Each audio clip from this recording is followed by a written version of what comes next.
Hi there. It's great to see you. Thanks for stopping by today. I'm John Merriman, and this is your Tuesday morning guitar song.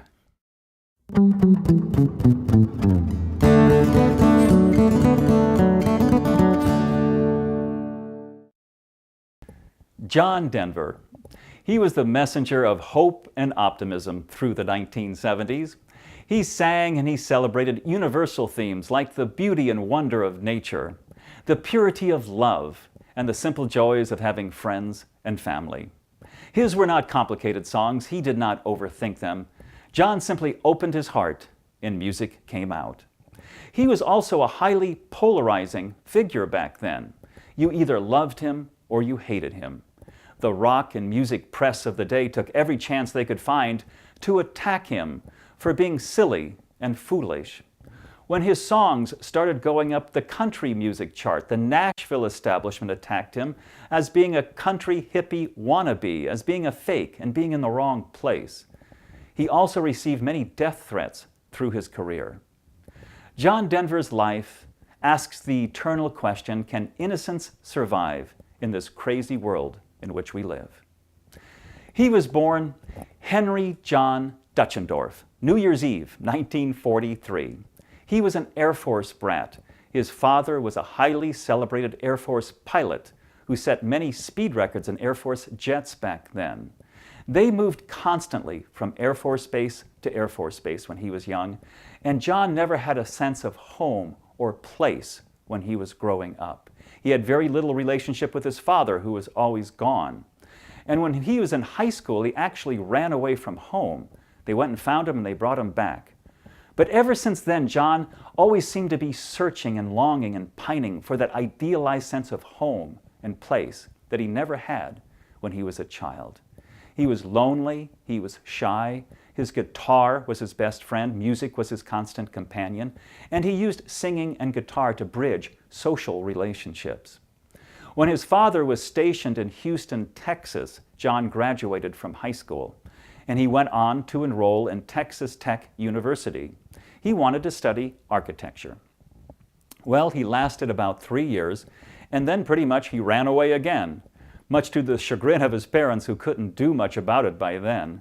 He headed for Los Angeles. He wanted to become a folk singer.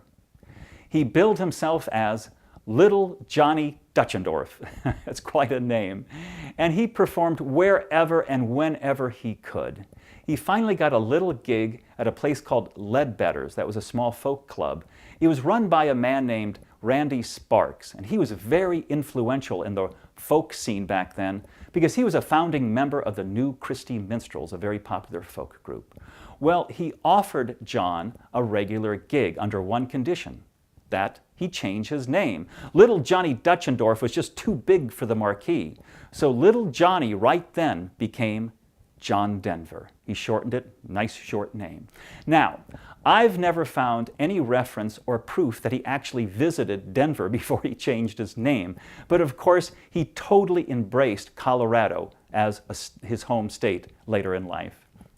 Well, he performed at Ledbetter's for a while, and then he quit and he went to an audition for a group called the Chad Mitchell Trio. And they were a semi-popular folk group that did a lot of political music. He got the job and he toured with them for about 3 years. And then he left the Chad Mitchell Trio and he went solo. He finally got a record contract with RCA Records, and they were kind of lukewarm on him. They took a chance on him. They gave him 3 albums to see what he could do, and he produced no hits. And then on the 4th album, they said, you know, John, I think we're about done with you. If you don't produce a hit on this album, we're going to dump you. So lightning struck, and he had his first #1 hit on that 4th album, Take Me Home, Country Roads. And that was the start. From then on, it was pretty much hit after hit. But it was a long, circuitous road for him to become famous. He was not being supported by anybody, certainly the press. His record company was lukewarm on him, but he had a very smart manager. And his manager knew that he had an incredible personality, very warm and friendly.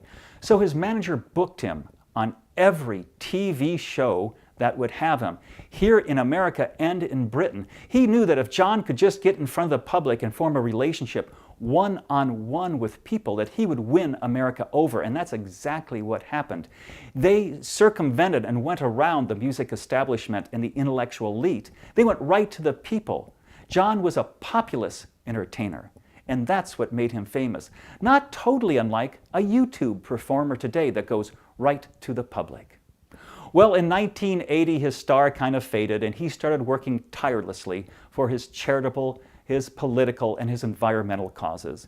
And then his perceived innocence started to fade with personal problems that beset his life and marital problems. And they stayed with him all the way to his tragic death in 1997 in a plane crash. John Denver was the wide-eyed poster child of optimism and enthusiasm. And today, he is the topic of your Tuesday morning fun fact.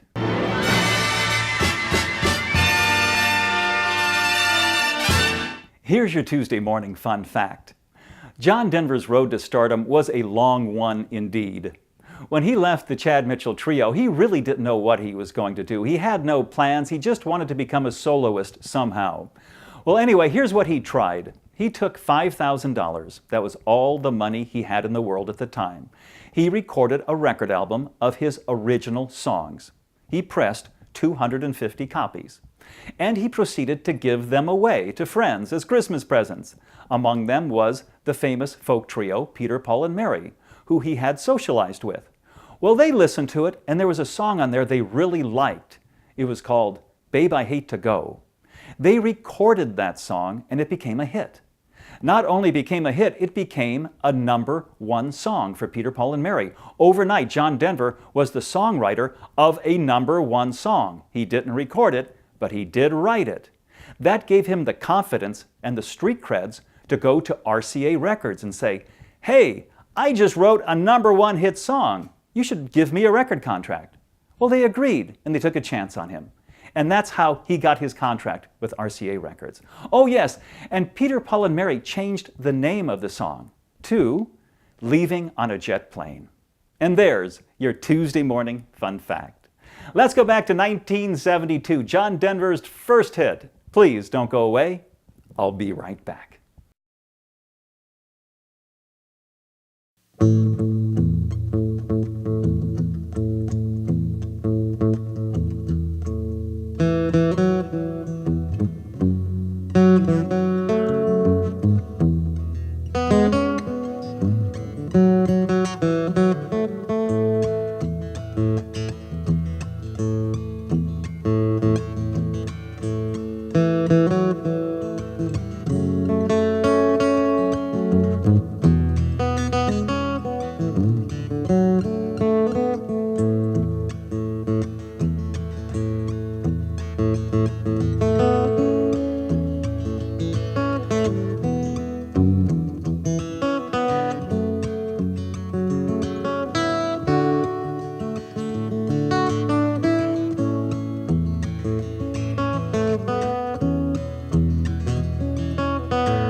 Thank you so much for coming along on my little John Denver show. I hope you enjoyed it. I had a great time hanging out together.